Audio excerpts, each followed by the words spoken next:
अस्सलामुअलैकुम। तो कुछ ना हाल फ़कीरान दा बाय अरीज शाह। और इसकी हमने पहले 10 तक एपिसोड कंप्लीट कर लिए हैं। आज हम 11 से 15 तक पढ़ेंगे। तो चलें शुरू करते हैं। आशी अपनी शादी को लेकर बहुत परेशान थी। वो ऐसे शख्स से शादी करने जा रही थी जिसे वो बिल्कुल पसंद नहीं करती। उसने सोच लिया था कि और कुछ ना सही लेकिन अपनी माँ से इस बारे में बात ज़रूर करेगी। हो सकता है वो सब कुछ जानकर ये रिश्ता ख़त्म कर दे, या हो सकता है उसकी माँ को जब ये पता चले कि ये लड़का यूनिवर्सिटी में से तंग करता है तो वो इस रिश्ते से इनकार कर दें। ये सिर्फ इसकी सोच थी। ये बेटा यूनिवर्सिटी में साथ पढ़ता है तो ये तो अच्छी बात हुई ना, और लड़के हैं, लड़ाई झगड़े तो करते ही रहते हैं। तुम ज़रा सी बात को लेकर इतनी परेशान हो रही हो। ज़रा सोचो तो सही, वो लड़का कितना अच्छा था जो तुमसे शादी की ख्वाहिश लेकर हमारे घर आया। वरना आजकल के लड़कों को तो सिर्फ अफेयर्स चलाने होते हैं, वक्त गुजारी करनी होती है। बेशक लड़की की ज़िंदगी बर्बाद हो जाए, लेकिन इस बच्चे की शराफत देखो। तुम्हें पसंद करते ही वो रिश्ता लेकर आया। मुझे तो ये बच्चा बहुत अच्छा लग रहा है। अल्लाह तुम्हारे नसीब अच्छे करे मेरी बच्ची। मैं इस रिश्ते से बहुत खुश हूँ। अम्मा ने खुशी से इसे अपने गले से लगाया, क्योंकि उम्र से तो कोई ख़ास अच्छी उम्मीद रखती नहीं थी। लेकिन ये हुआ ताकि उसकी ज़िंदगी में आने वाला इसका साथी अम्मी को पुरसकून कर गया था। वरना उम्र जब से गया था, ना तो वो वापस आया था, ना ही फ़ोन पर एक बार भी इन लोगों से बात की थी। और मरियम के हाथ में उसके नाम की अंगूठी देकर अक्सर परेशान रहती। ऐसे माशी के लिए अनान का रिश्ता इनके लिए किसी नेमत से कम न था। अम्मी की खुशी को सोचते हुए वो हर बार की तरह खामोश हो गई। लेकिन ये सोच लिया था कि जब तक ये हनान को वो खुद एक अच्छे इंसान नहीं समझती, तब तक उसके साथ इस रिश्ते को आगे नहीं बढ़ाएगी। अगर अनान को ये लगता है कि कोई कमज़ोर है, बेबस लड़की है जो डर कर खामोश हो जाएगी, तो वो ऐसा नहीं होने देगी। वो इसे बताएगी कि वो एक बहादुर लड़की है। ताया ने जब पहली बार अनान को देखा तो परेशान हो गए थे कि ये तो वही लड़का है जिसने इनकी बेटी की शादी तोड़वाई थी। पहचान तो उसे अम्मी भी गई थी, लेकिन ये वक्त ही ऐसा था कि सभी खामोश हो गए, क्योंकि अनान के वालिदैन इस बारे में कुछ नहीं जानते थे और वो चाहते भी नहीं थे कि उनकी इज़्ज़त का जनाजा मज़ीद निकले। ताई को तो बेहद गुस्सा आया था इस लड़के को देखकर, लेकिन अपनी इज़्ज़त की खातिर वो भी खामोश ही हो गई।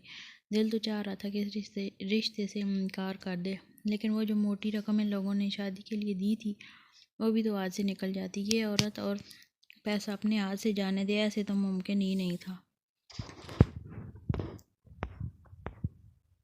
रहमान तो शादी में ना आने की कसम खा रखी थी, क्योंकि उसका काम ना आज से होना था जिसे बर्बाद करके वो अपनी एक नई दुनिया बसाने जा रही थी। लेकिन अनान ने ऐसा ना होने दिया। गुजरते दिनों के साथ आयुक्सी का दिन भी आ पहुंचा। आज वो हमेशा के लिए अपनी माँ का घर छोड़कर अपने पिया के घर रुखसत होने जा रही थी। अम्मी की आंखें बार बार आंसुओं से भीग रही थी। वही दिल पुरसकून था कि उनकी बेटी को एक अच्छा हमसफ़र मिल गया है। अनान के लिए दिल में वो ऐसे जज्बात महसूस कर रही थी जो उमर के लिए कभी भी ना किए। उन्हें यकीन था कि अनान उमर से बेहतर इंसान है। यही वजह थी कि अनान के लिए उनके दिल में एक ख़ास मकाम था, और वो भी तो अम्मी अम्मी करता इनके दाएं बाएं घूमते हुए बातों में लगा के रखता था। उसने अम्मी को अपना इस तरह से असीर कर लिया था कि मैं इसके अलावा कुछ सुनने को तैयार ही नहीं थी। रुखसती बहुत अफसरदा माहौल में हुई। यार किसी की आंखें नम थीं। वही ताया और ताई मुस्करा रहे थे कि इतना ज़्यादा खर्चा करने के बावजूद भी इनके पास अच्छी खासी रकम बच चुकी थी। लेकिन इसके बावजूद भी वो इन लोगों को कह चुके थे कि इनकी दी रकम कम पड़ गई है, इसलिए उन्होंने खुद से ही कुछ पैसे डालकर रस्म अदा की है। लेकिन इन लोगों के लालच देखते हुए इन लोगों ने इनका ये एहसान भी ना लिया था। इनको और पैसे देते हुए ये एहसान भी चुका दिया। और आखिर आशी हमेशा के लिए इस घर से रुखसत होकर इस घर में आ गई। आशी को इस घर में बहुत धूमधाम से वेलकम किया गया था। सब लोग बहुत खुश थे। पूरी सोसाइटी इसकी शादी में शामिल हुई थी। एरिया का कोई भी इंसान ऐसा नहीं था जो यहाँ पर मौजूद ना हो। और ऐसे में रस्मों का दौर भी बिल्कुल ऐसे ही चला था। हर कोई अपने अपने अंदाज में उसने बहू को वेलकम कर रहा था। आशी पूरी तरह से थक गई थी। रात के 2 बजे करीब से अनान के कमरे में बिठा दिया गया। कमरा बहुत खूबसूरत था, जो हर तरह से अनान के ज़ौक़ की अक्कासी करता था। वो बेहतरीन चूज़ का मालिक था। चॉइस। आज तो हर कोई इसकी खुशियों का दुश्मन बना हुआ था। वो अपनी शादी से इतना खुश था कि हद ही नहीं, और उसके के बाद तो वो और भी ज़्यादा खुश था, क्योंकि उसकी ख्वाबों की शहज़ादी मिलने वाली थी। लेकिन यहाँ का सब लोगों ने इसके ख्वाबों की शहज़ादी पर कब्ज़ा जमा लिया। रस्मों का ऐसा सिलसिला शुरू हुआ जो ख़त्म होने में ही नहीं आ रहा था, और फिर आखिरकार रात के 2 बजे जाकर उसे थोड़ा सा सुकून मिला जब बताया गया कि इसकी दुल्हन कमरे में पहुंच चुकी है। लेकिन फिर इसके एरिया वाले ना सही, लेकिन इसके दोस्त इसके दुश्मन ज़रूर बन गए, जो इसे उठने का नाम नहीं ले रहे थे। फिर आखिरकार वो इन्हें घूरते और डराते अपने कमरे की तरफ आया।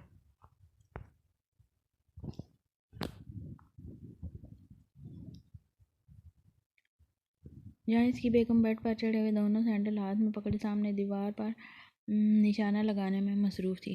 बेबी, ये तुम क्या कर रही हो? तो मेरी चम्मक छल्लो को जान से मारना चाहती हो? वो दीवार पर छिपकली को देखकर बोली। चम्मक छल्लो, उसने हैरत से दोहराया। वो छिपकली, प्लीज़ इसको मार दे, मुझे छिपकली से बहुत डर लगता है। वो काफ़ी सहमी हुई सी देख कर बोली, आज हमारी वेडिंग नाइट है बेबी, तुम इस पर ध्यान देने की बजाय अपने शोहर की तरफ ध्यान दो। इसका दुल्हन बना सरापा नान के चारों खाने चटका रहा था। नहीं, पहले आप इसको मारें। उसने दीवार से चिपकी छिपकली की तरफ इशारा किया। दफ़ा करो, तुम इसको क्यों इतने ध्यान से देख रही हो? मुझे जलन हो रही है। वो छिपकली की बजाय चिपकिला भी हो सकता है। तुम मेरी बीवी हो, मुझे देखो, मुझसे बात करो, मुझसे प्यार करो, कुछ रोमांटिक बातें करो प्यारी प्यारी। आज हमारी शादी की पहली रात है, नान ने जेलस होते हुए कहा। मैं सब कुछ करूँगी अनान, प्लीज़ आप इसको मार दें, मुझे इससे बहुत डर लगता है। वो मस्कीन सी शक्ल बनाकर ये भी भूल चुकी थी कि अनान इसका ज़बरदस्ती का शौहर है। मतलब कि अगर मैंने इसको कत्ल कर दिया तो तुम मुझसे प्यारी प्यारी मीठी मीठी प्यार भरी बातें करोगी। थोड़ा बहुत प्यार भी कर लेना, बाकी सब कुछ मैं खुद संभाल लूँगा। इसमें तो मैं वैसे भी एक्सपर्ट हूँ, और जितना तुम्हारा प्यार मैं जलील हूँ, उसके बाद तो इस काम के लिए मुझे किसी मदद की ज़रूरत भी नहीं है। अनान इसकी कमर में हाथ डालता उसे बाहर बिल्कुल अपने करीब करते हुए इसकी शहरक पर अपने राह रख कर उठाना भूल गया, और इसकी रीढ़ की हड्डी सनसनाई। जबकि अनान छिपकली को बुलाए इसकी हसीन वजूद की राहनाइयों में खोता चला जा रहा था। जो इसकी मलकियत था वो इसकी ज़ात का सरबराह था, जबकि वो सांस रोके कभी अनान की बढ़ती हुई बेकरारियों पर परेशान हो रही थी, तो कभी दीवार से चिपकी हुई छिपकली को देखकर डर रही थी। सबसे ज़्यादा किस चीज़ से डरना चाहिए, छिपकली या अनान से? वो समझ नहीं पा रही थी। अनान, छिपकली, आज इन्हें फिर से याद आया। जस्ट वेट मेरी क्वीन, अभी मेरी तुम्हारी छिपकली को अलग करता हूँ, लेकिन अपने वादे से मुकरना नहीं। छिपकली को कत्ल करने के बाद तुम मेरे साथ प्यार भरी मीठी मीठी बातें करोगी, और प्यार भी करोगी। क्या करोगी ना? उसने सवालिया अंदाज पूछा। अब इसको जाम से मार दे, मैं आपके साथ प्यार भरी मीठी मीठी बातें भी करूँगी, और क्या, जल्दी बोलो। इस बार उसने ज़रा सख्ती दिखाई। और प्यार भी करूँगी। इस बार इसका लहजा थोड़ा ज़्यादा ही मध्यम था कि अनान को सुनने में मुश्किल पेश आई। ये मेरी जान में अभी आया। प्यारी चमक, चलो मुझे माफ़ कर देना, मैं जानता हूँ मैं बहुत बड़ा गुनाह करने जा रहा हूँ। अब उसके साथ मुज़ाकरात बाद में कर लीजिएगा, पहले कत्ल करें इसका। वो चिल्लाई थी। जब मैं बात करता हूँ तब तुम्हारी आवाज़ नहीं निकलती। अब इस दुश्मन को मरवाने के लिए, इसका कत्ल करवाने के लिए मुझे आगे करते हुए तो इतना चिल्ला रही हो मुझ पर। जो नहीं मारता मैं इसको। वो फ़ौरन मुकर कर बेड पर बैठ गया। नान, प्लीज़, वो नीचे आ रही है। इस बराशी को ऐसा महसूस हुआ कि वो इसे इसकी तरफ देखते हुए इसे घूर रही है, जैसे यहाँ इसका कत्ल करने आई हो। नान, प्लीज़ इसे मार दें, आप जो कहेंगे मैं करूँगी। इस बार वो मिनतों पर उतर आई थी। ओके फाइन, किस मी। अनान ने खींच कर इसे अपने करीब किया और इसके लबों पर झुका। वो पूरे अक्सर इसके लबों पर झुका, उसकी सांसों की खुशबू को अपने सांसों में मुंतकिल कर रहा था। वो ना तो इससे दूर हो पा रही थी और ना खुद से दूर कर रही थी। वो पूरी तरह उसकी बाहों में बेबस होकर रह चुकी थी। अनान की बेबसी अनान का भरपूर फ़ायदा उठाते हुए उसके लबों को छोड़ के अब इसकी सुराहीदार गर्दन पर अपने होंठों को बेलगाम छोड़ चुका था। वो इसे अपनी बाहों में इस तरह से कैद कर चुका था, आज बिल्कुल नामुमकिन हो चुका था। उसकी दहकती सांसों में सांस लेते आज ही कुछ लम्हे के लिए सब कुछ भुला चुकी थी। उसका मोहब्बत से भरपूर लफ्ज़ों से सब कुछ भूलने पर मजबूर कर रहा था। वो खामोशी से उसे महसूस करने लगी। जब उसे कमरे में कुछ गैर मामूली महसूस हुआ, उसने अनान को दूर करते हुए इसके पाँव से पनाह चाहिए। जब वो उसे मज़ीद अपने करीब करते हुए हमारा अनान बोलो, परेशान मत हो बेबी, जिनको चंकू मंकू होंगे। वो रिलैक्स अंदाज में कहता, उसका दुपट्टा उसके जिस्म से अलग करते हुए सोफे पर फेंक चुका था, जबकि वो इसके अल्फाज चंकू मंकू पर ही हैरत से उसे देखने लगी। जबकि दीवार पर अब इसकी चम्मच छल्लो मतलब छिपकली मौजूद नहीं थी, जहाँ उसकी हिरमत पर वो शर्म से दूर हुई जा रही थी। वहीं चिंकू मिंकू के बारे में जानना भी चाहती थी। चिंकू मिंकू को मतलब मेरे काकरोच, मेरी चमक चलो मतलब छिपकली, और मेरे काकरोच इसी कमरे में मेरे साथ ही रहते हैं। लेकिन तुम बेफिक्र हो, मैं तो बिल्कुल तंग नहीं तुम फिक्र हो जाओ, तुम्हें बिल्कुल तंग नहीं करेंगे। वो लोग मेरे दोस्त हैं। वो रिलैक्स अंदाज में इसकी चीखें निकाल चुका था। क्या आपके कमरे में छिपकली के अलावा काकरोच भी रहते हैं? और वो आपके दोस्त हैं। मुझे नहीं रहना यहाँ, मुझे मेरे घर जाना है, मुझे मेरी अम्मी के पास जाना है, मैं यहाँ 1 मिनट नहीं रह सकती। वो सिर्फ से अपना दुपट्टा उठाए बाहर की तरफ दौड़ लगाने लगी, लेकिन इससे पहले ही वो इसका हाथ थाम कर उसे अपनी तरफ खींच चुका था। बेगम, मुझे तो लग रहा था कि तुम बहुत ही बहादुर लड़की हो, लेकिन तुम तो बहुत डरपोक निकली। छिपकली और कॉकरोच से डर लगता है तुम्हें, तो मेरा मुकाबला कैसे करोगी? मैं तो इनसे भी ज़्यादा खतरनाक हूँ। वो उसे डराते हुए उसकी कमर में हाथ डालकर उसे बिल्कुल अपने साथ काट चुका था। आपसे डर नहीं लगता मुझे, और मुझे कमज़ोर लड़की समझने की बिल्कुल भी गलती मत कीजिएगा। और मैं लोगों से भी कुछ ज़्यादा नहीं डरती हूँ, बस थोड़ी बहुत डरती हूँ। वो अपना कॉन्फिडेंस बहाल करने की कोशिश करने लगी। मतलब कि तुम बहुत बहादुर हो और तुम्हें किसी चीज़ से डर नहीं लगता, फिर तो तुम्हें चेक करना चाहिए। आज तो मैं भी तुम्हें डरा कर ही दम लूँगा। वह एक आंख दबाता उसकी गर्दन में हाथ डालकर उसे दोबारा अपने करीब करते हुए की सांसों में अपनी सांसों से उलझा चुका था। अपनी तशनगी मिटाने के बाद वो इसके लबों की जान बख्शते हुए उसे अपने बाहों में भरकर बेड के लिए पर लेकर आया। इसे बेड पर लिटाते हुए पूरी तरह से अपनी बाहों में कैद कर चुका था। तैयार हो जो डरने के लिए उसके कान में सरगोशी करते हुए उसके झुमके उतार कर ज़मीन पर फेंक चुका था, जबकि आयशी उसकी पनाह से आज़ादी चाहते हुए मजीद इसके बाहों में सिमटती जा रही थी। वो इसके पास नहीं आना चाहती थी, ना ही इसे कोई हक देना चाहती थी, लेकिन इसकी मोहब्बत के सामने वो इस तरह से बेबस हुई थी कि ननान इस पर ज़ात पर अपनी मलकियत और मोहब्बत के झंडे गाड़ते हुए इसे अपना बना चुका था, और गुजरते हर लम्हे के साथ ही इसकी बाहों में पिघलती चली गई। आशी इसकी बाहों में गहरी नींद सो चुकी थी। वो सारी रात इसकी शिद्दतों को सहती बुरी तरह से थक चुकी थी। फिर सुबह 5 बजे करीब ननान को इस पर तरस आ गया और उसे सोने की इजाज़त दे दी, लेकिन उसके अंदाज से आशी उसकी मोहब्बत का भरपूर अंदाज़ा लगा चुकी थी, और अब अनान जाने कब से इसे अपनी बाहों के आसार में लिए इसके सोए हुए खूबसूरत चेहरे पर नज़रें टिकाए हुए था। मंजिल को हासिल कर लेने का एहसास भी कितना खूबसूरत होता है, ऐसे एहसास में अनान इस वक्त गिरा हुआ था, और उसकी खूबसूरत मंजिल इसकी बाहों में थी जिसे वो बेपनाह मोहब्बत करता था। उसके बगैर रहना अब हनान के लिए नामुमकिन था। वो कब से इसके चेहरे पर नज़रें टिकाए इसके खूबसूरत चेहरे को देख रहा था। क्या नहीं था इसके चेहरे पर? खूबसूरती, मासूमियत, वो एक पाकीज़ा वजूद जो अब इसका नसीब था, जिसे पाकर वो बहुत खुश था। उसकी पहली और आखिरी मोहब्बत, कितना खूबसूरत एहसास था उसे पा लेने का, उसे अपना बना लेने का। और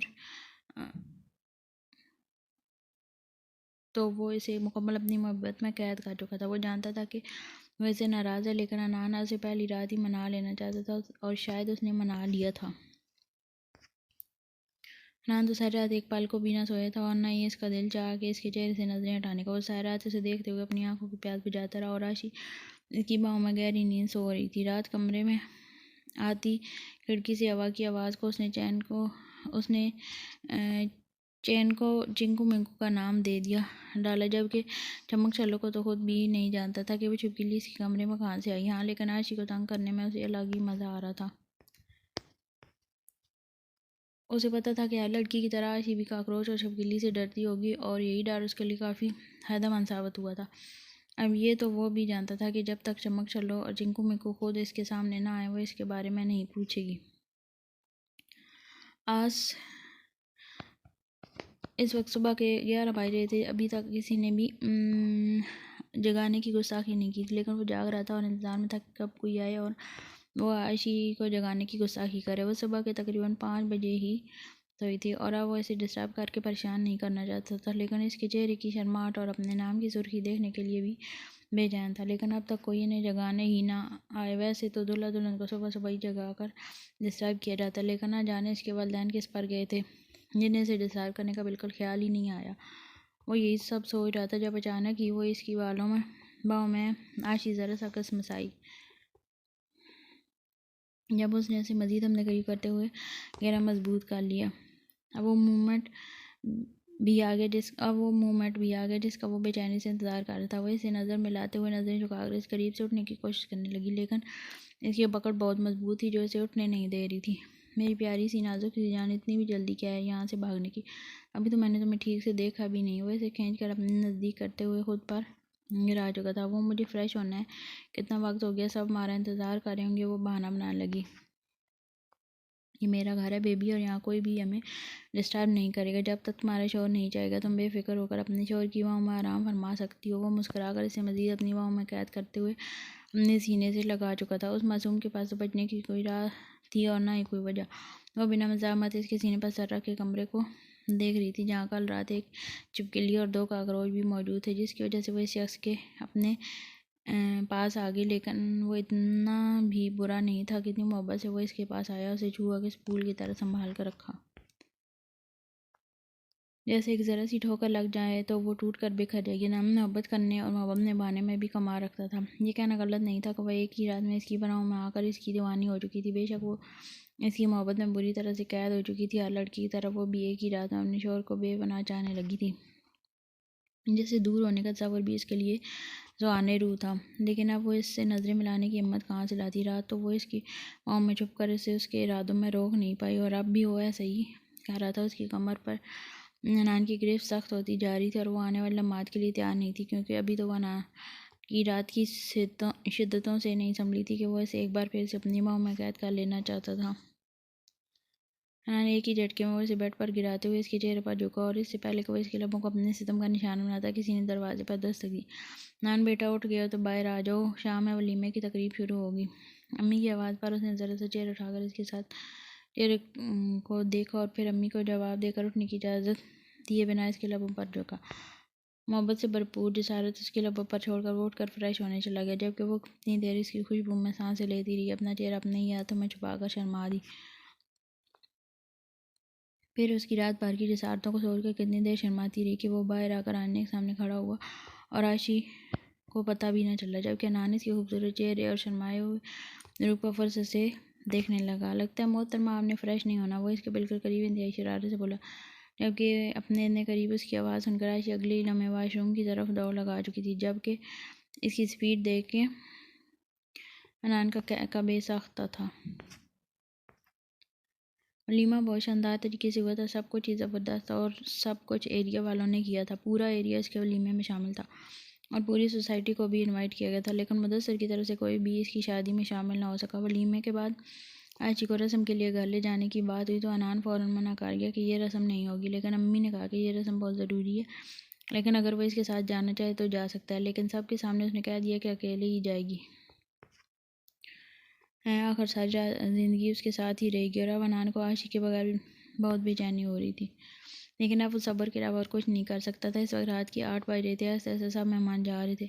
इत्तेफाक से आज के साथ अनीला भी इसके वलीमे में शामिल होगी। जब से उसकी शादी की बात शुरू हुई थी या फिर शादी तय होने के बाद उसने अनीला को नहीं देखा था और ना ही वो देखना चाहता था, लेकिन आज अनीला जब इसके वलीमे में शामिल हुई तो उसे खुशी हुई थी कि अनीला इन लड़कियों में से नहीं है जो एक बात के पीछे पड़ जाती हैं। लेकिन इसकी सुर्ख आंखें, मारो मुरझाया हुआ चेहरा देखकर वो परेशान हुआ था। उसने कभी भी अनीला के जज्बात के साथ नहीं खेला था और ना ही उसे कोई उम्मीद दिलवाई थी। अनीला खुद ही उसे अपना BF बनाकर पूरी यूनिवर्सिटी में बदनाम कर रही थी, और अब अनीला के साथ साथ यूनिवर्सिटी को भी ये बात बता चुकी थी कि अनान शादी कर चुका है और आशी वो लड़की है जिससे वो मोहब्बत करता है और जिसके साथ सारी ज़िंदगी गुजारना चाहता है। मोहब्बत इंसान को रुसवा कर देती है। अनीला खुद ही अपनी बेजा और खुद साख्ता मोहब्बत में रुसवा हो रही थी, और इसकी आंखों के आंसू, उसकी आंखों की सुर्खी मोहब्बत में नाकामी यहाँ मौजूद महफिल में हर इंसान बखूबी देख सकता। लेकिन अनीला की हिम्मत की दाद देनी होगी, जो आज अपनी आंखें उसे किसी और का होते देखकर महफिल में शामिल हो गई थी। वह जानता था 2 दिन के बाद अनीला अमेरिका जाने वाली है और आज आखिरी बार उसे देखने के लिए यहाँ आई है। वो इसका सामना नहीं करना चाहता था, लेकिन फिर ये सोचकर उसके पास जाने लगा कि वो इसके ये एक अच्छी दोस्त है, इसके ग्रुप का भी एक अहम हिस्सा रही है और अब मुझसे दूर जा रही है तो गुड बाय तो बनता है। आज ने उसके पास जाने से मना किया था। शायद वो जानता था कि अनीला इस वक्त बहुत ज़्यादा उदास परेशान है, इसलिए उसने कहा कि इसके पास नहीं जाना चाहिए। लेकिन अनान का दिल चाह वो एक बार सॉरी बोले। बेशक उसकी गलती नहीं थी, उसने कभी भी अनीला को अपनी तरफ राग़िब करने की कोशिश नहीं की, वो खुद ही इसकी तरफ खींची चली आ रही थी। लेकिन जो भी था, जैसा भी था, उसके दोस्त थी, और एक बार, सिर्फ एक बार, जो ऐसे समझाना चाहता था कि इसे आगे बढ़ जाना चाहिए, ये सब कुछ भुलाकर, और यकीनन वो इस बात को समझेगी। यही सोचकर वो इसके पास चला गया। तुम यहाँ तक आई, मुझे बहुत अच्छा लगा। तुम जा रही हो ये सुनकर बुरा भी लग रहा है। खैर, पढ़ाई तो मुकम्मल हो चुकी है और रिज़ल्ट जब आएगा फ़ोन करके मैं ही बता दूंगा, वो शरारत से बोला, जबकि इसकी आंखों की सुर्खी से नजरें चुरा गया। अब कोई फ़र्क नहीं पड़ता मैं पास हूँ या फेल, मुझे किसी चीज़ से कोई मतलब नहीं है। जिससे मतलब था वो तो किसी और का हो गया। वो टूटी हुई थी, लेकिन अनानो से सुनता गया। तुम जानते हो मोहब्बत में नाकामी का दर्द क्या होता है? शायद नहीं, और शायद समझ नहीं पाओगे। तुमने तो जिसे चाहा उसे हासिल कर लिया, और मैं, तुम्हारे अलावा मैंने कभी किसी को नहीं चाहा था, और तुम ही मुझसे अलग होकर मुझसे दूर चले गए। मैं चाह कर भी तुम्हें हासिल नहीं कर पाई। मैं पूरी यूनिवर्सिटी में सबसे कहती थी कि तुम मेरे हो, और आज पूरी दुनिया के सामने तुम किसी और के होगे, और मैं ये सिर्फ देखती रह गई। किस्मत इसी को कहते हैं। देखो ना, कल तक सारी दुनिया के सामने मैं दावा करती थी कि मैं तुम्हें हासिल कर लूँगी, तुम्हें पा लूँगी, और आज तुम किसी और के हो गए हो। इसके यहाँ से बुरी तरह से बह रहे थे, लेकिन अनान आज भी खामोश था। काश तुम मेरे होते अनान, काश तुम होते सिर्फ मेरे, लेकिन अब इस तरह कह कर किसी और का नसीब नहीं छीनूंगी। हनान, अब मैं जाना चाहती हूँ, मुझे रोकना मत, क्योंकि फिर मेरा दिल चाहेगा कि तुम्हें मेरी मोहब्बत का एहसास हो, तुम्हें पता चले कि मैं इस वक्त किस दौराहे पर खड़ी हूँ, तुम्हें पता चले कि मैं मोहब्बत में नाकाम होकर कौन सा दर्द झेल रही हूँ। अनान, ना जाने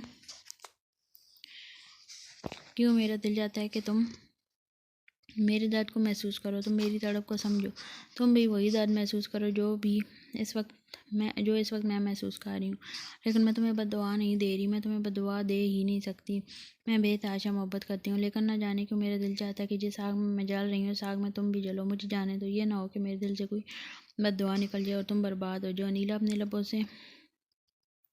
पे हाथ रखते वहाँ से भागते हुए बाहर की तरफ जा चुकी थी। क्यों अल्लाह इंसान के दिल में ऐसे शख्स के लिए मोहब्बत पैदा कर देता है जिसे वो कभी हासिल नहीं कर पाता? क्या अनीला ने सच में इससे मोहब्बत की थी? लेकिन अगर ये मोहब्बत थी तो वो क्यों पा नहीं सकी? कहते हैं मोहब्बत में अगर लगन सच्ची हो तो हर चीज़ हासिल कर लेता है। अनान की लगन सच्ची थी, इसलिए उसने अपनी मोहब्बत को पा लिया। तो क्या अनीला की लगन सच्ची नहीं थी? वो अपनी मोहब्बत को खो चुकी थी। क्यों हुआ था ये सब कुछ? अनीला की बातें किसी बद्दुआ की तरह महसूस कर रहा था। अल्लाह ना करे कि इसकी ज़िंदगी में कभी कोई दिन ऐसा आएगा कि जब वो आशी की जुदाई को महसूस करे, आशी की जुदाई का दर्द से। चंद दिन में वो लड़की इसके दिल से रूह में उतर चुकी थी, और वो इसके बगैर सांस लेने के बारे में नहीं सोचना चाहता था। लेकिन अनीला की बातों ने उसे अजीब सा डर में गिरफ्तार कर लिया था। अब वो आशी से दूर नहीं रहना चाहता था, और ना ही रह सकता था। उसने जेब से फ़ोन निकाला और अम्मी से कहा कि वो आशी के पास जा रहा है। उसके बगैर रहना अब इसके लिए मुमकिन नहीं है। उसने पहली बार अपनी जज्बात का इज़हार खोल कर किया था। अम्मी ने मुस्कुरा कर जाने की इजाज़त दे दी। आशी एक खुशकिस्मत लड़की थी जिसे ऐसा चाहने वाला शख्स मिला था। जो शख्स किसी के सामने अपने जज्बात का इज़हार नहीं करता, आशी के लिए उसके जज्बात भी सामने थे, उसका इज़हार भी सरेआम था। कुछ ही दिनों में सोसाइटी में इलेक्शन शुरू होने वाले थे। वोटिंग हो रही थी कि कौन सी सोसाइटी का अगला मैनेजर बनेगा। मुदस्सिर गैर कानूनी हथकंडे इस्तेमाल कर रहा था। वो अनान प्यार भरी मोहब्बत की ज़बान इस्तेमाल कर रहा था, जबकि दूसरी तरफ मुदस्सिर गलत काम कर रहा था जो वोट हासिल करने के लिए कर सकता था। मुदस्सिर के अंदर जलती हसद की आग किसी को कितना जला गई है वो तो सिर्फ वक्त ही जानता था।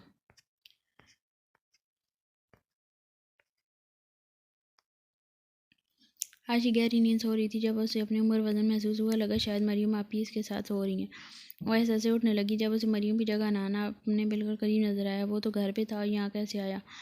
वो तो यहाँ नहीं आने वाला था, और उसके साथ आने से भी मना कर दिया था। उसने कहा था कि वो कल इसे लेने आएगा, तो अचानक यहाँ कैसे आया? उसे अपने करीब देखकर आशी परेशान हुई थी, जबकि वो इसके सीने पर सर रख के गहरी नींद में सो चुका था। उसने इसको जगाने का सोचा क्योंकि वो इसकी बाहों में बुरी तरह कैद थी, लेकिन इसको जगा कर वो फिर अपने लिए दोबारा मुसीबत को आवाज़ नहीं दे सकती थी, इसलिए बिना आवाज़ किए उसके साथ ही नहीं पड़ी रही।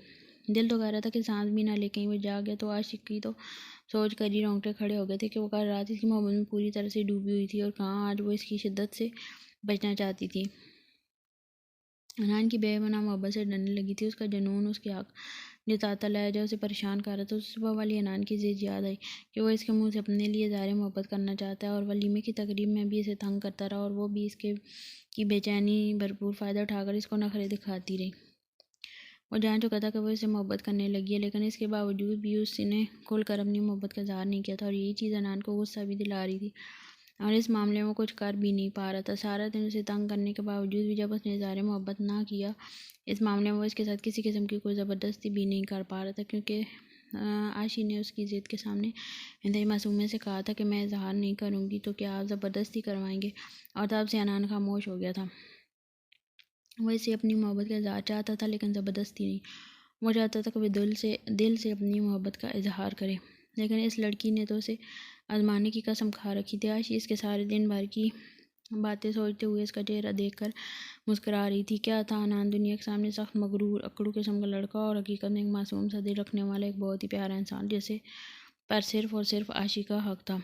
वो बहुत गौर से इसका चेहरा देख रही थी जब अचानक उसके लब खुले। अगर अपनी शामत नहीं बुलाना चाहती तो सो जाओ बीवी, वरना अगर महमूद में आ गया तो फिर पछताओगी। उसके देखने के अंदाज में शरारत वाज़ेह थी, जबकि उसकी रात भर की शिद्दतों का सोचते हुए अगले ही लम्हे आशी आंखें बंद करके सोने की भरपूर कोशिश करने लगी, जबकि वो इसे मजीद अपनी बाहों में कैद कर चुका था।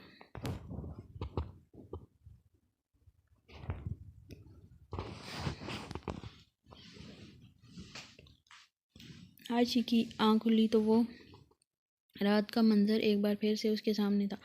वो बिल्कुल वैसे ही उसके बिल्कुल पास से अपनी बाहों में कैद किए गहरी नींद सो रहा था, लेकिन अब बहुत वक्त हो चुका था। वो सारा वक्त उसे देखने में ज़ाया नहीं कर सकती थी।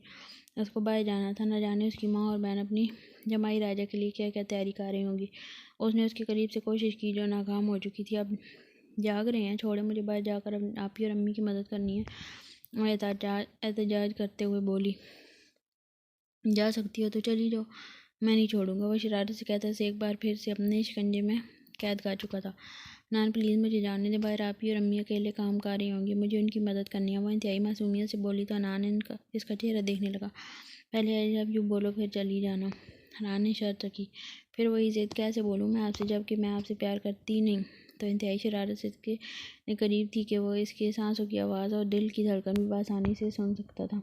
इज़हार तो तुम्हें करना होगा और प्यार भी तुम करती हो, आज नहीं तो कल सही, लेकिन एक नए दिन तुम पूरी दुनिया के सामने तुम मुझसे मोहब्बत है इज़हार करोगी। तैयार रहो इस दिन के लिए, क्योंकि जिस दिन तुमने इकरार किया उस दिन मैं कोई रियायत नहीं दूंगा। वो नरमी से इसके लबों को चूमता उठकर वॉशरूम में बंद हो चुका था। अनान सिकंदर खान, मैं भी आपकी बेगम इतनी आसानी से तो कहूँगी नहीं आपसे अपने दिल की बात, अगर आपसे एड़ी चोटी का दाम न लगवाया तो। मेरा नाम भी मिसेस अनान सिकंदर नहीं। मासूमियत से उसे खुद साख्ता चैलेंज करती उठकर ड्रेसिंग रूम में आई थी। अपने कपड़े निकाल कर सीधा मरियम के कमरे में चली गई, क्योंकि अगर अनान के आने का इंतजार किया यकीनन वो शरारती अंदाज में से तंग करने लगेगा। पर फिलहाल उसे अनान के पास नहीं बल्कि माँ और मरियम आपी की मदद करने के लिए जाना था। कहाँ कल तक वो इसे शादी से इनकार कर रही थी और कहाँ आज उसी का बख्शा हुआ ये रूप स्वरूप लिए हर तरफ शर्माई शर्माई घूम रही थी। अम्मी तो मरियम इसकी खूब दरगत बना रही थी कि तुम्हें तो अनान बिल्कुल पसंद नहीं था, तो फिर अचानक इसके नाम पर इतना शर्माना कहाँ से सीखा है, जबकि इस मासूम के पास तो कोई जवाब ही नहीं था और ना ही वो अनान की कुर्बतों का जिक्र सबके सामने नहीं कर सकती थी। अम्मी तो इसकी बलाएँ लेती ना थकती कि जब ये मरियम तो आते जाते इसे छेड़ देती। अब तो अनान का नाम ही काफ़ी था उसकी जान मुश्किल में डालने के लिए।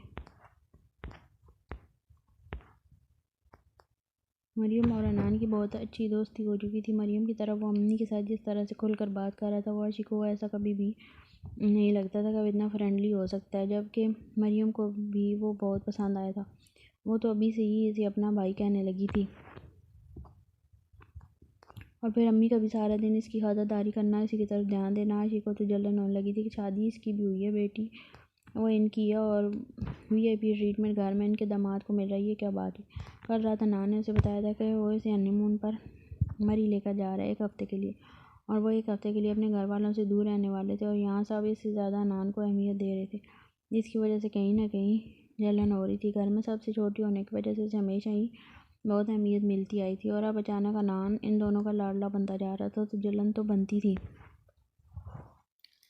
सारा दिन ये दोनों गुजार कर वो शाम को इसे अपने साथ यहाँ लेकर आया था, लेकिन यहाँ एक अलग मंजर था। जहाँ अनान हमेशा से अपनी माँ बाप का लाडला था, वहाँ अब आशी आ चुकी थी, जैसे आशी उनकी बेटी और अनान इनका दामाद हो।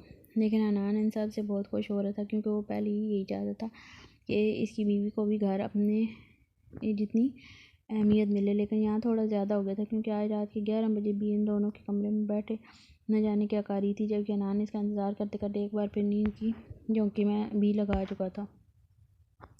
वो रात 8 बजे के करीब कमरे में आया तो उसे नींद आ रही थी और लेटे लेटे इसके इंतज़ार में ही इसकी आंख लग गई, लेकिन अपने करीब इसे ना पाकर जल्दी उसकी आंख खुल गई। जब सोकर उठा तो इस रात के 10:30 बज रहे थे और अभी तक आशी का कोई अता पता नहीं था। वो मजबूर होकर उठा और अपने माँ बाप के कमरे में आया। वो खुद पर कंबल डाले हुए अम्मी के साथ बेड पर बैठी न जाने कौन से किस्से कहानियाँ सुनाने में मसरूफ़ थी। बाबा बहुत गौर से सोफे पर बैठे इसकी बातें सुनकर मुस्कुरा रहे थे, जबकि अम्मी तो साथ साथ मूंगफली के दाने छील कर इसके मुंह में डाल रही थी। यहाँ पर क्या हो रहा है आशी, तुमने सोना नहीं है क्या? इतना वक्त हो चुका है, चलो कमरे में चल के सो जाओ। और अब बाबा इकरा अम्मी को भी आराम करने दो। वो इसके करीब आकर बोला, जिस पर अम्मी और बाबा दोनों का ही मूड ऑफ हो गया। बेटा जी, वो गई थी कमरे में, मगर आप आराम फरमा रहे थे तो वापस आ गई। बाबा ने बताया, मैं बाबा को इसका इंतज़ार कर रहा था और इंतज़ार करते करते मेरी आँख लग गई। मुझे पता नहीं चला, मुझे नहीं पता था ये अब तक यहाँ बैठी आप दोनों का सर खा रही होगी। चलो आशी, बहुत टाइम हो गया।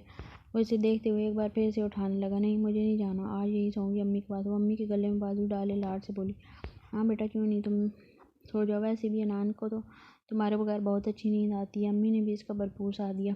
बिल्कुल भी नहीं, अच्छी प्लानिंग की आप दोनों ने मेरी बीवी को मुझसे दूर करने के लिए। लेकिन मेरा नाम ही अनान सिकंदर है और इस तरह से तो मैं अपनी बीवी पर किसी को कब्जा जमाने नहीं दूंगा। वह एक ही लम्हे में कहता उसे अगले ही सेकंड अपनी बाहों में उठाए कमरे से बाहर ले गया। जबकि उसके हाथ दर्द जब वाकई पर आशी निगाह तक न उठा पाई, जबकि इसके माँ बाप उसकी इस हरकत पर मुस्कुराते हुए एक दूसरे को देख कर रह गए।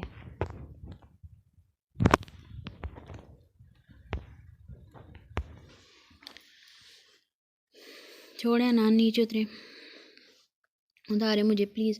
अनान, आप कितने बदतमीज़ हैं, ज़रा शर्म नहीं आती आपको माँ बाप के सामने ऐसी हरकत करते हुए? क्या सोच रहे होंगे वो हमारे बारे में? वो शर्मिंदगी की खाइयों में गिरी मुसलसल बड़बड़ा रही थी, जबकि अनान मुस्कुराते हुए इसे कमरे में लाकर पाँव की मदद से दरवाज़ा बंद करता उसे बेड पर लेटाने लगा।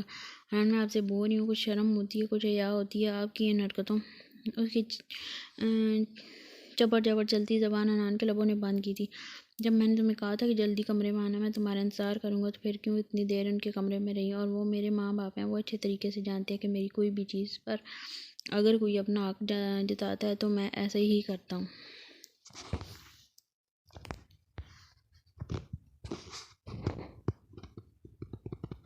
और तुम कोई चीज़ नहीं, बल्कि मेरी मोहब्बत हो, मेरा प्यार हो। और अगर मेरी मोहब्बत को वो लोग मुझसे दूर करेंगे तो बेशक शरारत में ही सही, तो मुझे बुरा तो लगेगा ही ना। तो फिर मैं ऐसी ही हरकत करूँगा। हाँ, मैं थोड़ा बेशर्म हूँ, थोड़ा बददिमाग हूँ, बदतमीज़ भी हूँ और बेबाक भी हूँ। और तुम्हें ऐसे ही शख्स के साथ सारी ज़िंदगी गुजारनी है। वो मोहब्बत से कहता है, इसके चेहरे पर झुकता गया। मुझे नींद आ रही है ना, आप अपनी नींद मुकम्मल कर चुके हैं, मेरी अभी तक नहीं हुई। वो फ़ौरन से रोकते हुए बोली, तो कहा था कि कमरे में आओ। इस वक्त तो हम आराम कर रहे थे, वो इंतहाई बोल्ड अंदाज में कहता। एक बार फिर से इसके लबों पर झुका था और आशी उसकी बेबाकियों पर जोरी होती अपने आप को इसके स्पोर्ट कर चुकी थी। अनान इस मोम की गुड़िया को अपने साथ लगाता किसी और ही दुनिया का बासी बन चुका था, जहाँ सिर्फ और सिर्फ इसकी आशी और अनान थे। और वह एक अलग जहान था, जहाँ वो आशी के साथ रहना चाहता था, जहाँ कोई भी ना हो, कोई तीसरा नहीं, सिर्फ एक आशी और अनान और इनकी मोहब्बत। और आशी भी हमेशा उसके साथ रहना चाहती थी, जहाँ वो लेके जाए, वो अपने हमसफ़र के साथ चलने को तैयार थी। कल इन लोगों को मरी के लिए निकलना था। आशी उससे पहले कभी मरी नहीं गई थी, तो इसके लिए वो काफ़ी ज़्यादा एक्साइटेड थी। जबकि अनान उसकी एक्साइटमेंट से भरपूर बातें सुनते हुए बार बार इनके लबों को चूमता, जिस पर वो ज़रा सा शर्मा कर आगे पीछे देखती और इसके सीने पर मुक्का मारते हुए एक बार फिर से अपनी बातों में मगन हो जाती। जबकि इसका ये रूप अनान के लिए दुनिया का सबसे खूबसूरत मंजर था। लाहौर से मरी तक का बाय रोड सफ़र करते हुए रास्ते में कई जगहों पर रुके, हर जगह पर तस्वीरें बनाई। अनान को ड्राइव कर रहा था, इसलिए रास्ते में उसे जी भर कर तंग किया। 2 जगह पर रुककर उन्होंने खाना खाया, चाय पी। सफ़र काफ़ी ज़्यादा लंबा था। इंशा को गाड़ी चलानी नहीं आती थी, लेकिन इसके बावजूद भी वो थोड़ी देर के बाद ये ज़रूर कहती कि अनान, आप तंग हो गए होंगे, यहाँ पर थोड़ी देर रुक जाते हैं, आप आराम कर लें। अनान ने पहले तो इसकी बात ना मानी और फिर आगे कुछ जाकर एक वीरान जगह देखते हुए वहीं गाड़ी रोक दी और फिर अपनी बातों और हरकतों से साथ दर्जा हजेज किया कि वो पछताई कि उसे रोकने के लिए क्यों कह दिया। ना तो इस सफ़र में अनान के चेहरे पर किसी किस्म की थकावट थी और ना ही इसके अंदाज में कोई थकावट महसूस हो रही थी। वो तो अपनी ज़िंदगी का सबसे खूबसूरत सफ़र कर रहा था, जिसमें उसके हमसफ़र उसके हर कदम पर उसके साथ साथ थी। वो हर थोड़ी देर में इसे तंग करने लगता, लेकिन फिर बीच में उसने इसे सोने के लिए कहा, क्योंकि सफ़र बहुत लंबा था और अभी बहुत फासला तय करना था। मरी तो शायद उन्होंने सुबह के 3 बजे तक भी पहुंचना था। उसके कहने पर वो थोड़ी देर के लिए आराम करने लगी, लेकिन बस यही सोच आई थी कि अनान इतनी ज़्यादा ड्राइव करने के बाद कितनी बुरी तरह से थक चुका होगा। काश उसे गाड़ी चलानी आती, यकीनन वो इसकी हेल्प करती। जिस तरह लड़कियों के साथ अनान का उठना बैठना था, वो इतनी मॉडर्न और नए ज़माने की थी कि उन्हें तो हर काम आता था, खासकर अनीला तो इन सब कामों में बहुत तेज़ थी। ना सिर्फ चाल डाल में वो बहुत बोल्ड थी, लेकिन बल्कि गाड़ियाँ, बाइक, सब इसके लिए बाएं हाथ का खेल था।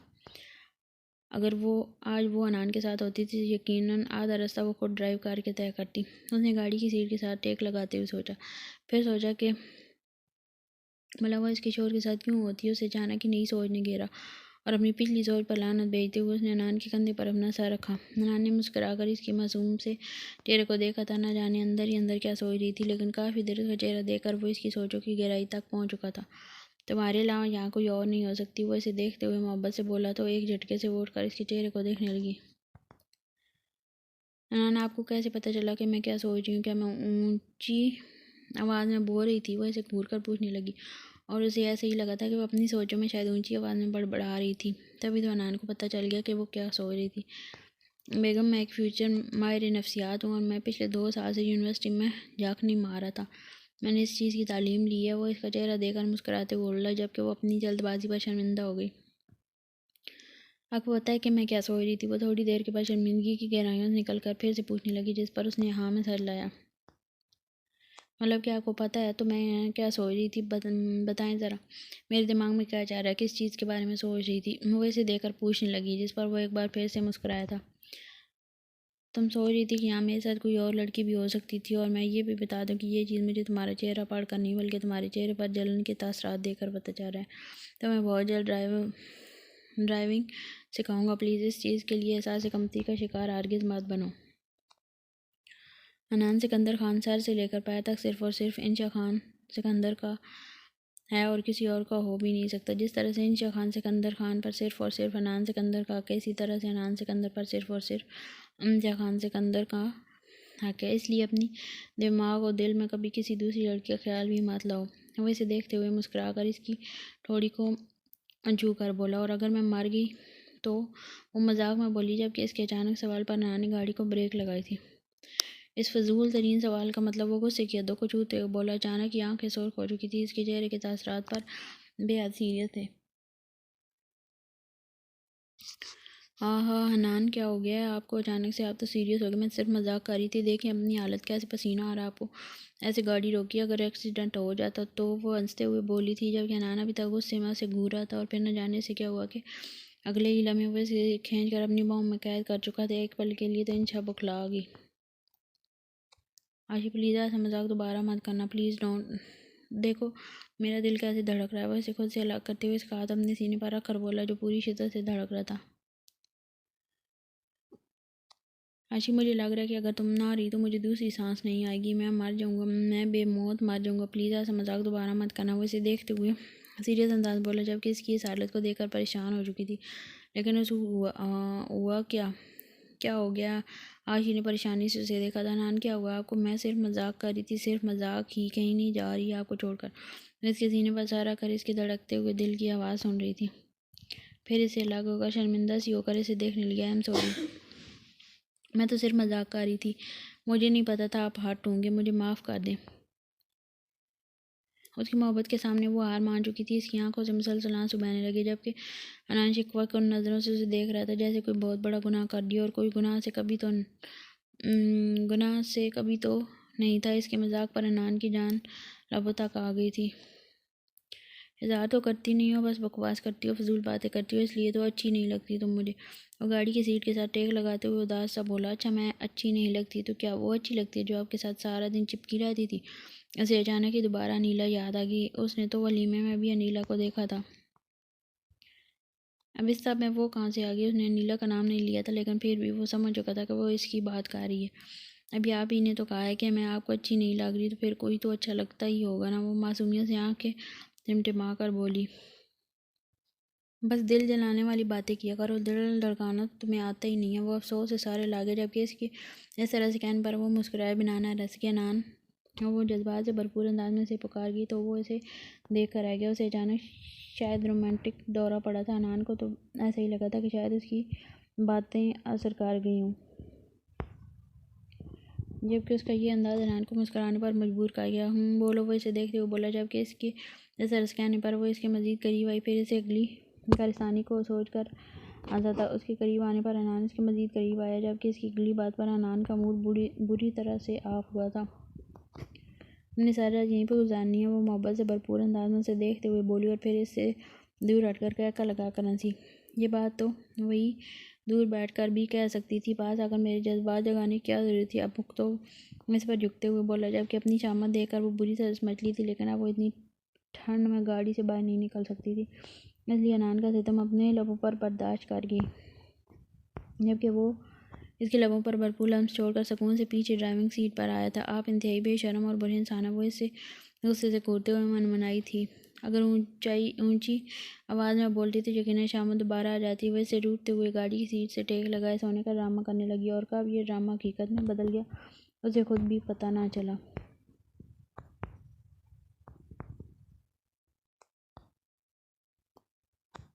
आँख खुली तो अपने आप को बेड पर पाया। ब्लैंकेट को खूब अच्छी तरह से इसके ऊपर डाल के इसको कवर किया गया था, और साथ ही अनान गहरी नींद सो रहा था। उसने मुस्कुराकर घड़ी की तरफ देखा, जहाँ नमाज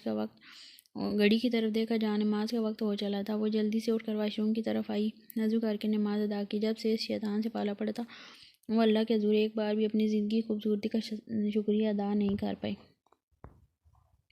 मौका मिला तो फ़ौरन ही उठ कर आई, लेकिन वज़ू करके बाहर आई तो उसे एहसास हुआ कि अकेले क्यों, वो भी तो इसके साथ नमाज अदा करे। आखिर इसको भी तो अल्लाह का थैंक यू करना चाहिए। आखिरकार उसे भी तो अल्लाह ने इतनी खूबसूरत और इतनी प्यारी बीवी दी है, थैंक यू तो उसको भी करना चाहिए। वो सोचते हुए इसके पास आई और ज़बरदस्ती से जगाने लगी। अनान उठे, नमाज़ पढ़ते हैं, कितना वक्त हो चुका है। वो इसे ज़बरदस्ती जगा रही थी, जबकि अब वो आंखें खोले उसे हैरत से देख रहा था, जैसे वो कोई नामुमकिन सी बात कर रही हो। क्या कर रही हो जहाँ, तुमने कभी मुझे नमाज अदा करते हुए देखा है? वो मुस्कुरा कर पूछने लगा। नहीं देखा, इसीलिए कह रही हूँ।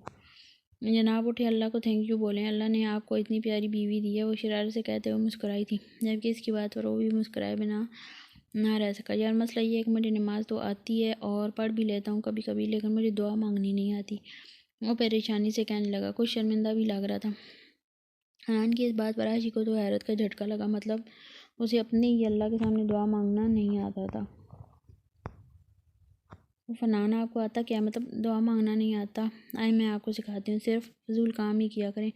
आप आता क्या है जनाब, बस लड़ाई झगड़े करने या फिर फजूल हरकतें करना। वो इसे ज़बरदस्ती वाशरूम तक लाई। वज़ू करना तो आता है, या वो भी मैं सिखाऊँ? वो इससे घूर कर पूछने लगी, जिस पर वो हाँ में सारे ला गया। चलो कुछ तो आता है, जल्दी करें, मैं वेट कर रही हूँ बाहर, वो कहकर जाए नमाज बिछाने लगी, जबकि वो हाँ में सारे लादा अंदर घुस गया। वो पूरे 5 मिनट के बाद वज़ू करके बाहर आया तो वो सच में अभी तक जाए नमाज पर खड़ी इसका इंतज़ार कर रही थी। वो इसके साथ आया और दूसरे जाए नमाज पर खड़ा हो गया। बेफ़िक्र हो, मुझे नमाज आती है, दुआ का जब वक्त आएगा तब पूछ लूँगा। वो उसे इस तरह से इंतज़ार में देख कर कहने लगा तो वो भी हाँ में सारे लाकर अपनी नमाज अदा करने लगी। उसने बिल्कुल ठीक तरीके से पूरी नमाज अदा की, और अब इससे पहले नमाज ख़त्म करके उसे देखने लगा। ना जाने क्यों इसकी नमाज इतनी लंबी हो चुकी थी। शायद शुक्राने की नफल साथ शामिल थे। नमाज ख़त्म करके उसकी तरफ देखने लगी, जो काफ़ी देर से इसका इंतज़ार कर रहा था। दुआ शुरू करें उसने पूछा तो वो भी मुस्कुरा दिया, और फिर उसने उसे अपने तरीके से शुक्र अदा करना सिखाया कि अपने रब के आगे किस तरह से दुआ मांगी जाती है, किस तरह से उसके एहसानात का शुक्रिया अदा किया जाता है। वो सिखाया। बेशक शुक्रिया तो बनता था, इस रब करीम ने उसे इतना खूबसूरत साथ ही दिया था, तो वो इसकी शुक्रगुजार क्यों ना होता। फिर नमाज अदा करके वो दोनों मरी के बर्फीले रास्तों की तरफ आए। बढ़ती सर्दी के साथ वह इसके बाहों में सिमटी किसी छोटी सी मासूम सी गुड़िया की तरह थी, जिसे खुद में छुपाए वो इन खूबसूरत सड़कों और इन खूबसूरत नज़ारों से लुत्फ़अंदोज़ हो रहा था। कभी कोई टूटी हुई पुल सामने आ जाती, तो कभी खूबसूरत पहाड़ों से बहते झरने जो बर्फ़बारी की वजह से जमे हुए थे, और फिर थोड़ी ही देर में बर्फ़बारी शुरू हो गई और वो इसे लेकर वापस आने लगा। आसमान से उतरते छोटे छोटे रुई के ज़रों के साथ वह इन सड़कों पर अपनी ज़िंदगी का सबसे खूबसूरत वक्त गुजार रहे थे। मरी की खूबसूरत सड़कें इस वक्त बर्फ़ से ढकी हुई थी। रफ्तियाँ ने सड़कों पर फिसलते आशी के पैर बुरी तरह से लड़खड़ा रहे थे। वो मुसलसल कभी अनान की शर्ट पकड़ती थी, कभी इसका हाथ पकड़कर खुद को गिरने से रोकती, जबकि वो इसके इस तरह से लड़खड़ाने पर मुस्कुराया जा रहा था। मैंने तुमसे कहा था तुम दूसरे शूज़ पहनो, तब तो तुमने मेरी बात मानी नहीं। बुक तो वो मुस्कुराते हुए इसे अपने साथ लिए ऐसे गिरने से बचाने हुए था। नहीं अनान, वो मेरे ड्रेस के साथ मैच नहीं करते थे ना, इसलिए उसने लाजक देते हुए कहा। एक बार फिर से उसकी शर्ट को अपनी मुट्ठी में भेजा। तो मेरी जान, यहाँ तुम्हें मेरे अलावा कौन देख रहा था कि तुम्हें मैचिंग करने से ज़रूरत थी। वो इसे अपने करीब करते हुए चलने में मदद दे रहा था।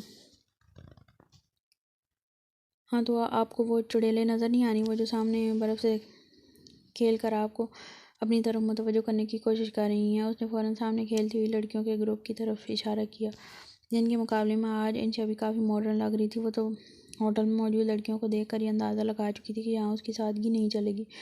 अपने शोहर को अपनी मुट्ठी में रखने के लिए उसे भी थोड़ा मॉडर्न तो होना पड़ेगा। जबकि यामिनी अनान की नज़रों में उसकी मासूमियत काबिल दीद थी, क्योंकि जीन्स की पैंट और रेड शर्ट जैसे मॉडर्न कपड़े पहनने के बाद भी उसने खुद को एक लंबे से जंपर के बाद एक शॉल में छुपाया हुआ था। तो मैं क्या लगता है कि दुनिया की हर लड़की मुझे ये इम्प्रेस करने के लिए यहाँ आई है। वो लोग एंजॉय करने आए हैं। अभी वो बोल ही रहा था जब उसने एक लड़की को देखा जो इसकी तरफ इशारा करते हुए हाय कह रही थी, जबकि वो इसे नज़रअंदाज करते हुए आशी को समझा रहा था। आप ऐसा नहीं कह सकते, वो देखिए सामने खड़ी लड़की कैसे आपको गंदे गंदे इशारे कर रही है। उसने फ़ौरन सामने वाली लड़की की चोरी पकड़ी। कौन से गंदे गंदे इशारों की बात कर रही हो? वो तो मेरे दोस्त की बहन है, बहन जैसी है मेरे लिए, मैं जानता हूँ। इसे पहचान लिया होगा, मुझे इसलिए हाथ ला रही है। नान ने फ़ौरन सफाई पेश की। अच्छा ऐसी बात है तो चलें आपके दोस्त की बहन से मिलकर आते हैं। आपको तो पहचानती है कैसे आए कारी है, तो एक बार सलाम दुआ करके आते हैं। वो इसका हाथ पकड़े ज़बरदस्ती आगे तरफ जाने लगी। जब भी बर्फानी सड़क पर एक बार फिर से उसका पाँव फिसला और वह एक बार फिर से नान की बाहों में थी। वो बेगम 4 कदम तो उठाए नहीं जा रहे हैं और वहाँ तो मेरे दोस्त की बहन के सामने मुझे शर्मिंदा करना चाहती हूँ। चलो मेरे साथ होटल वापस और जल्दी ये जूते चेंज करो। नान को तो जैसे बहाना मिल गया था उसे वापस लेकर जाने का, क्योंकि सर्दी बढ़ रही थी और वो वापस चलने का नाम नहीं ले रही थी। और ऐसे में मैडम कोई भी ऐसी गर्म चीज़ नहीं खाती थी जो ऐसे मौसम में उसके लिए फ़ायदेमंद थी। ड्राई फ्रूट से तो नफरत थी उसे, हीटर के पास बैठने से उसे उलझन होती थी, जबकि आग से तो उसे दूर से ही इनकार था।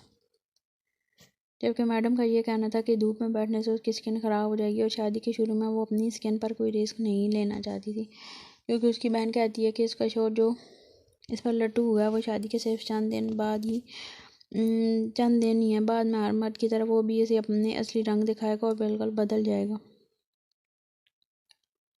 यहाँ अगर उसे अपनी साली की भी बहुत सारी ऐसी बातें पता चली थी। यही सोचकर वो बहुत परेशान हुआ था। वो तो मरियम को बिल्कुल सीधी सादी लड़की समझ रहा था, लेकिन यहाँ तो मरियम अपनी बहन को शोर को मुट्ठी में करने की तरीके बता रही थी। चलो ये सारी बातें तो उसे सर्दियों के मुताबिक पता चली थी कि वो क्या चीज़ पसंद करती है और क्या नहीं। पता नहीं गर्मियों में उसने कौन सा रोना मचाना था। अभी वो इसीलिए होटल में दाखिल हुआ था कि सामने से आती एक और लड़की ने उसे हाथ हिलाकर इशारा किया और फिर आंख दबाई। अब बताएं, ये लड़की आपकी कौन से दोस्त की बहन है या आपके चाचा की बेटी है? वो इंतहाई गुस्से से दोनों हाथ कमर पर रखे लड़ाका अंदाज में बोली। ये लड़की शायद मैं जानता हूँ इसे, मुझे याद नहीं आ रहा। शायद मेरे किसी दोस्त की बहन। हाँ हाँ बिल्कुल, ये भी आपके दोस्त की बहन है। दुनिया की सारी लड़कियाँ तो आपके दोस्तों की बहनें, एक मैं ही हूँ जो आपके दोस्त की गर्लफ्रेंड की कज़न हूँ। बाकी सारी दुनिया तो आपकी रिश्तेदार है। जिसका दिल चाहे जैसे दिल चाहे इधर से इशारे करे और उधर से इशारे करे। आपकी दोस्त की बहन का इलाज तो मैं भी करती हूँ। वैसे वान करते हुए इस लड़की की तरफ बढ़ रही थी, जबकि इसका जराना अंदाज बता रहा था कि आज लड़की की खैर नहीं है। वो इसकी तरफ लपका लेकिन देर हो चुकी थी। हाँ बहन, क्या तकलीफ़ है तुझे? क्यों बार बार मेरे शोर को इशारे कर रही हो? वह इंतहाई गुस्से से अब इस लड़की के सामने खड़ी इसके बैंड बजाने में मसरूफ़ थी। एक्सक्यूज़ मी, मैं क्यों आपके शोर को इतने इशारे करने लगी? मुझे क्या और कोई काम नहीं है? वो लड़की एक अदा से कहते अपने बाल पीछे करते हुए उसे जवाब देकर बोली।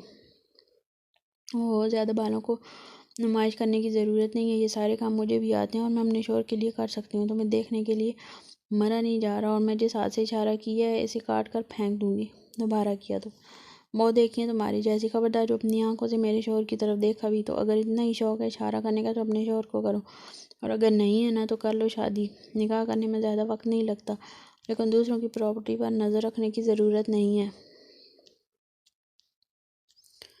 वो गुस्से से उसे घूर रही थी, जबकि सामने खड़ी लड़की को वो शायद पागल ही लग रही थी। देखे बहन जी, मेरी बीवी थोड़ी सी अनाने कुछ बोलना चाहे इससे पहले याशी ने खतरनाक घूरी से नवाजा था। मेरा मतलब है मेरी बीवी मुझे लेकर बहुत टची है और इसे हरगिज़ पसंद नहीं है। आपने जिस तरह से मुझे इशारा किया और फिर मेरी बेगम के सामने, उसे ये भी सब कुछ हरगिज़ पसंद नहीं आया। अगर आपको इशारा करने का इतना ही शौक़ है तो कर लें शादी। मेरी बीवी आपको अच्छा मशवरा दे रही है। वो शायद इस लड़की से अपनी बीवी के रवैये की हिमाकत करने वाला था, लेकिन आशी की खतरनाक घूरी से बात बदलने पर मजबूर कर दिया, क्योंकि अनहान आप सब कुछ बर्दाश्त कर सकता था सिवाय आशी की नाराज़गी के। कहीं ना कहीं तो दिल में लड्डू फूट रहे थे कि इसकी आशी उसके लिए इतनी पॉसेसिव है, जबकि सामने खड़ी लड़की के इस तरफ से माजरत का इंतज़ार कर रही थी। अपनी बेइज्जती को महसूस करके आशिको नफरत से घूरने लगी। इन दोनों को लड़ाई होती देखकर होटल का मैनेजर भाग कर आया। क्या हुआ मैडम साहब, कोई ठीक तो है? कोई बात मसला हो गया है? वो अकलाते हुए पूछने लगा। जी हाँ, मसला हो गया। आप क्या देख कर लोगों के होटल में नहीं रख सकते? कोई भी मुंह उठाकर चला आएगा और मेरे शोहरों को इशारा करेगा। देखो बहन, ये सब कुछ ना तुम्हारे घरों में चलता होगा। हम शरीफ लोग हैं, आइंदा किसी को इशारा करने से पहले ये बेइज्जती याद रखना। क्या बकवास कर रही हो तुम? वैसे घूरते हुए बाजू पकड़ चुकी थी, जबकि इस बार हनान को भी सामने वाली लड़की की जरूरत पर गुस्सा आ रहा था। मैडम प्लीज़ नरमी का मुजाहरा करें। आप जानती हैं कि आपकी वजह से पहले भी होटल में हंगामा हो चुका है। ये कौन सा तरीका है एंजॉयमेंट करने का? आते जाते लड़कों को इशारा करना, ये सारे काम तो लड़कों के थे, लेकिन आप जैसी लड़कियों की वजह से आजकल के शरीफ लड़के भी बदनाम होकर रह गए हैं। पहले भी आपकी वजह से यहाँ एक कपल का झगड़ा हुआ। ये सब कुछ आपके लिए एंटरटेनमेंट होगा, लेकिन इस तरह की हरकत कपल्स की ज़िंदगी इस तरह की हरकतों से कपल की ज़िंदगी बर्बाद हो सकती है। बेहतर होगा आप अपनी एंटरटेनमेंट को होटल के बाहर तक महदूद रखें, वरना हमें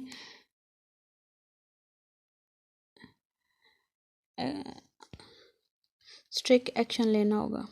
एक तो उर्दू भी ऐसी लिखी हुई है, कुछ पल्ले नहीं पड़ता। खैर, मैनेजर इंतहाई गुस्से से उसे घूरते हुए बोला। अभी 2-3 दिन पहले की तो बात है, जब इस लड़की की वजह से यहाँ आए हनीमून कपल का बुरी तरह से झगड़ा हुआ। बात तलाक तक आ पहुँची और 2 दिन के इस कपल में फ़ौरन ही कपल ने फ़ौरन ही वापसी की डाली। पिछले साल भी ये लड़की और इसके गैंग की कुछ लड़कियां यही सब कुछ करके एंटरटेनमेंट महसूस करती रहीं, ये जाने बगैर कि इनकी इन हरकतों की वजह से किसी का घर बर्बाद हो रहा है। चले अनान, मुझे भूख लगी है। वो अनान का हाथ पकड़े मासूमियत से बोली। सर प्लीज़ चले, मैं आपके लिए खाना लगाता हूँ, मैनेजर ने मौतबाना अंदाज में कहा, जबकि अनान ने मुस्कुराते हुए कुर्सी उसके लिए खींची। बैठ जाओ मेरी शेरनी, मुझे पता चल चुका है कि तुम्हें सिर्फ और सिर्फ चमक छल्लो और चिंकू मिंकू से डर लगता है, बाकी तुम बहुत बहादुर हो। ऐसे एक बात बताओ, अगर वो लड़की अपनी हरकतों से बाज ना आई तो तुम क्या करोगी? और वो इसकी हालत से लुत्फानंदोज होते हुए पूछने लगा। अगर वो लड़की बाहर नहीं आई ना, तो वो बाल जो कभी एक कंधे पर तो कभी दूसरे कंधे पर गिराती है ना, वो सारे काट के उसे गंजा कर दूंगी। आशी ने फ़ौरन उसे अपना इरादा बताया। क्या बात है मेरी बहादुर शेरनी, तुम तो सच में बहादुर हो। उसने मुस्कुराते हुए नवाला बनाकर उसके मुंह में डाला, जिसे चबाने का अंदाजा था जैसे उसके मुंह में नवाला नहीं बल्कि वो लड़की आ गई हो। मेरी बीवी को बहुत गुस्सा आता है, मुझे तो डर कर रहना पड़ेगा। वो दूसरा नवाला उसके मुंह में डालता मोहब्बत से बोला। अरे नहीं नहीं, आपको डरने की ज़रूरत नहीं है, आपने थोड़ी ना इशारा किया। अगर आपने इशारा किया तो आपके बाल नहीं बल्कि हाथ काट दूंगी। उसने मुस्कुराते हुए अपना मंसूबा बताया, और उसके इस बात पर उसे अपने मासूम नहीं ख़तरनाक तरीन बीवी ज़रूर लगी थी। सानिया, इतनी बेइज्जती के बाद मैं तो इस होटल से चेकआउट करने वाली हूँ, इसकी सहेली ने एक अदा से कहते हुए अपना सामान पैक किया। जाऊँगी तो मैं भी रिदा, लेकिन ऐसे नहीं, पहले इस लड़की को सबक सिखाऊंगी। समझती कि अपने आप को पूरे होटल के सामने मेरी बेइज्जती करवा दी। अगर इसको इसकी औकात ना याद दिलाई तो मेरा नाम भी सानिया नहीं। वो गुस्से से दाएं बाएं चक्कर काटते हुए बोली। लेकिन तुम करोगी क्या? आखिर तुम्हारे दिमाग में चल क्या रहा है? परेशानी से पूछा, जबकि सानिया एक अदा से मुस्कुराई। वो तो अब तुम्हें कल ही पता चलेगा, तुम्हें भी और इस लड़की को भी। मेरे ज़रा से मजाक की वजह से उसने मेरी इतनी इंसल्ट करवाई, वो भी पूरे होटल के सामने। अब उसे भी सज़ा तो मिलेगी, ज़रूर मिलेगी। सानिया प्लीज़ कुछ भी ऐसा उल्टा सीधा मत करना, तुम जानती हो ना हम पहले ही बहुत मुश्किल से यहाँ आए हैं, वरना तुम्हारे बाबा और भाई हमें कभी भी इस तरफ आने की इजाज़त नहीं देते, रिदा ने समझाते हुए कहा। और प्लीज़ मेरा मूड ख़राब मत करो, पापा पाकिस्तान में ही नहीं और मेरा भाई नशा करके कहीं पड़ा होगा। सानिया बेफिक्र अंदाज में बोली, जबकि रिदा इसके साथ किसी भी मामले में फंसना नहीं चाहती थी, इसलिए अपना बोरिया बिस्तर पैक करके होटल से चेकआउट कर गई। तुम यहीं इंतज़ार करो, मैं गाड़ी निकाल के फ़ोन करता हूँ। आज बर्फ़ नहीं है, सड़क भी साफ़ है, लॉन्ग ड्राइव में मज़ा आएगा। वो प्यार से इसकी गाल चूमता उसे रूम में ही रहने का कहकर बाहर जाने लगा। नहीं, मैं भी आपके साथ चलती हूँ, यहाँ रूम में तो मैं बोर हो जाऊँगी। वो इसका बाजू पकड़ कर चलते हुए बोली, क्योंकि कल से ही वो लड़की उसे घूर घूर कर देख रही थी और वो नहीं चाहती थी कि उसकी गैर मौजूदगी में कोई भी इसके शोर पर गंदी नज़र डाले। बीवी कितनी शक्की मिजाज हो, चलो आ जाओ मेरे साथ, तुम वहीं होटल में रुकना, मैं 2 मिनट में गाड़ी ले आऊँगा। वो इसके का हाथ थामे उसे अपने साथ ही नीचे ले आया, जबकि वो भी मुस्कुराते हुए इसका हाथ थामे उसके कंधे पर इशारा किया। ज़्यादा नीचे आ रही थी जब सामने ही वो आती नजर आई। जिस पर वो अनान के और करीब हुई। मेरी जान तुम यहाँ रुको, मैं 2 मिनट में आया। वो उसे वहीं रुकने का कहता हुआ बाहर की तरफ जा चुका था जब जब सानिया इसके पास आई। अनान के बगैर एक पल के लिए उसे इस लड़की से खौफ आया था जो उसे कल से घूरे जा रही थी, लेकिन उसे बहादुर बनना था। वो एक लड़की से डर तो नहीं सकती थी, और वैसे भी तो मरियम कहती थी बाकी हर चीज़ पर समझौता कर लो, लेकिन एक औरत अपने शौहर पर कभी समझौता नहीं कर सकती। बस फिर मरियम की बातें याद करते हुए उसे थोड़ी सी हिम्मत मिली थी। Hi, I am Sania, I am sorry, कल के लिए मैं सिर्फ मस्ती कर रही थी, मुझे नहीं पता था कि तुम्हें इतना बुरा लग जाएगा, माफ़ कर दो मुझे। फ्रेंड्स वो इसके सामने हाथ फैलाते हुए बोली, जबकि इसके लहजे और अंदाज से वो कहीं से भी इसे शर्मिंदा महसूस नहीं हुई थी। कोई बात नहीं, वो उसका बढ़ाया हुआ हाथ थाम कर मुस्कुरा कर बोली, जबकि वो मुस्कुराते हुए पीछे की तरफ मुड़ने लगी कि इसके हाथ में पकड़ी हुई कॉफ़ी आयशा के स्वेटर पर गिर गई। Oh shit, I am really sorry, ये क्या हो गया मेरे हाथ? चलो मेरे साथ वॉशरूम है, उसे साफ़ करने में तुम्हारी हेल्प करती हूँ। तुम्हारा न्यू स्वेटर ख़राब हो गया, शायद यही वजह है कि मेरी कोई दोस्त नहीं है, मैं सब ख़राब करती हूँ। वो शर्मिंदा से उसे देख कर कहने लगी, जबकि आशी को उसकी बात पर अफसोस हुआ था। क्या तुम्हारी कोई दोस्त नहीं है? आशी पूछे भी बिना ना रह सकी। मुझ जैसी लड़की से कौन दोस्ती करेगा? मैं मस्ती में भी लोगों के इंसल्ट करवा देती हूँ। अब देखो ना, जो लड़की मेरे साथ आई थी वो इस होटल से चेकआउट करके जा चुकी हैं।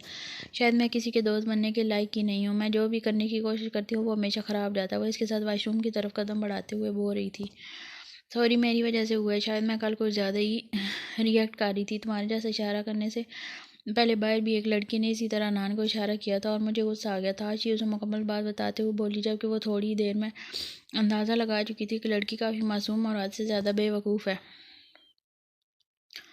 कोई बात नहीं यार, ऐसे दोस्तों का क्या करना जो मुसीबत में हाथ छुड़ा कर चले जाएं। वो आशी के साथ खड़ी थी, जबकि आशी पानी से अपने स्वेटर साफ़ करने की कोशिश कर रही थी। तुम्हारा मोबाइल भीग जाएगा, लो मुझे दो, मैं फ़ोन पकड़ लेती हूँ।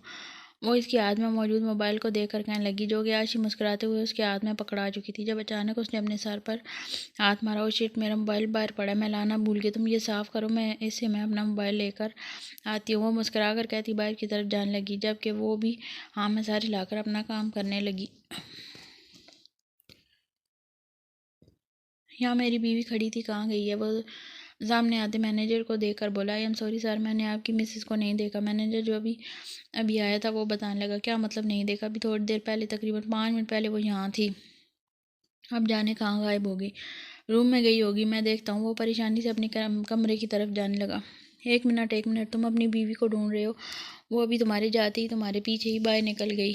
हो सकता है तुम्हारे पीछे गई हो, बाहर ही होगी। सानिया फ़ौरन इसके पास आकर कहने लगी, जबकि अनान अब अपने मोबाइल से इसके फ़ोन पर कॉल कर रहा था। बेवकूफ़ लड़की फ़ोन भी नहीं उठा रही।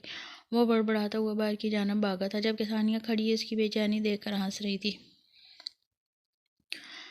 बहुत शौक है ना तुम्हें लड़कियों की इंसल्ट करने का मिसेस हनान खान। अब आज का दिन इसी ठंडे वॉशरूम में गुजारो, फिर पता चलेगा तुम्हें कि सानिया सलमान से पंगा लेना कितना बुरा है।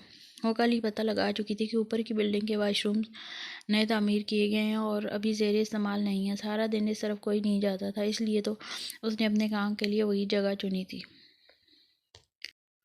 तो ये थी आज की एपिसोड, मिलेंगे नेक्स्ट वीडियो में, तब तक के लिए अल्लाह हाफ़िज़।